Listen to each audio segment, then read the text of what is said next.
Hello everyone, welcome back to my mini blog. আমি তৃষা। আশা করছি তোমরা সবাই খুব ভালো আছো। আজকে ছিল বৃহস্পতিবার আর আমি সকাল সকাল মানে ওই 11:30 নাগাদ রেডি হয়ে বেরিয়ে পড়েছিলাম একটা ডান্স ভিডিও শুট করতে। আর একা একা তো আউটডোরে গিয়ে ভিডিও করা সম্ভব না, তাই জন্য আমার সাথে যাচ্ছে ভিডিওগ্রাফার হিসাবে শিমলির বাড়ি নোয়াপাড়ার কাছে বলে শিমলি মেট্রো ধরবে নোয়াপাড়া থেকে, আর আমি তো বড়নগর থেকেই ধরবো। যাই হোক, মাকে টাটা বাই বাই করে আমিও বেরিয়ে পড়লাম। চলে আসলাম বড়নগর মেট্রো স্টেশনে। সেখানে টিকিট কেটে চলে গেলাম একদম ওপরে মেট্রো ধরার জন্য। এই ওপরে মানে কিন্তু একদম উপরে না, আমাদের সিঁড়ি দিয়ে উঠে ওপরে গিয়ে তারপর মেট্রো ধরতে হবে। শিমলি আমাকে দুদিন আগে ফোন করে বললো ওর একটা বিয়ে বাড়ি আছে, তাই জন্য কানের কিনবে হাতিবাগান থেকে, আর সেই কানেরটা চুজ করে দিতে হবে আমাকে। শুধু যদি ওই কানের কিনতেই 15-30 মানে দুজনের 60 টাকা খরচ করে আমরা যাই হাতিবাগানে, তাহলে আমাদের লস। তাই আমি ঠিক করলাম চল তাহলে উত্তরের আড্ডাতে আমি আর তুই মিলে কটা ফটো তুলবো আর আমার নাচের কটা ভিডিও করে নেবো, তাহলেই তো পয়সা বাসুল। নোয়াপাড়া থেকে মিট করে চলে আসলাম শ্যামবাজারে নেমেই তো আমাকে শুরু করে দিল আমাকে আইলাইনার পরিয়ে দে, আমাকে লিপস্টিক পরিয়ে দে।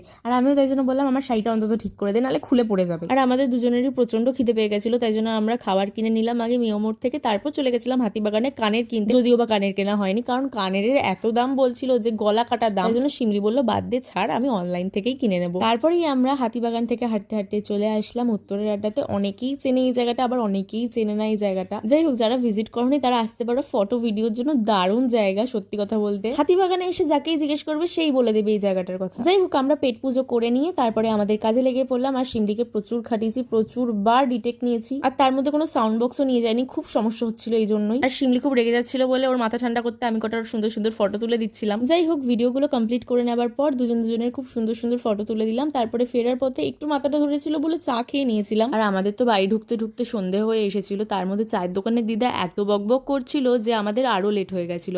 যদিও উনি কোনো খারাপ কথা বলেনি, আমাদের দুজনকে দেখে বলছিল যে তোমরা সাবধানে চলাফেরা করবে, চোখ খান খুলে চলাফেরা করবে। যাই হোক, শিমলিকে নোয়াপাড়াতে টাটা বাই বাই করে আমিও চলে এসেছিলাম বাড়িতে। আর বাড়িতে এসে হাত পা ধুয়েই আমি খেতে বসে পড়েছিলাম, কারণ লাঞ্চে ছিল ক্র্যাব। আর জমিয়ে খাবার পর আমি বাপির জামা পরে নাচতে নাচতে চলে আসলাম। এখন মেকআপ টেকআপ তুলবো, মানে একদম ফ্রেশ হবো, ফ্রেশ হয়ে মানে কতক্ষণে গিয়ে আমি একটু বিছানায় শোবো। আর সারাদিনটা তো আমার বেশ ভালো গেছিল। পরে যখন ফটোস ভিডিওস গুলো দেখছিলাম ভীষণ ভালো হয়েছিল, সব দেখে আমি আরো খুশি হয়ে গেছিলাম। আর যেহেতু তখন এক ভাত চা খেয়ে এসেছিলাম, তাই জন্য আর চা খেতে ভালো লাগছিল না, তাই আর চাই খাইনি। আর আমি না একটা ইমাজিনেশন নিয়ে গেছিলাম আজকে, যে আমাকে কোনো স্ট্রিট ফটোগ্রাফার এসে বলবে আমি কি তোমার ফটো তুলে দিতে পারি, কিন্তু আমার কপালটাই খারাপ, কোনো দিনও এরকম দিন এলোই না। যাই হোক, মা ওদিকে বানাচ্ছিল প্যানকেক, আমি এদিকে করছিলাম এডিটিং। তো তোমাদের সাথে দেখা হচ্ছে নেক্সট মিনি ব্লগে। বাই।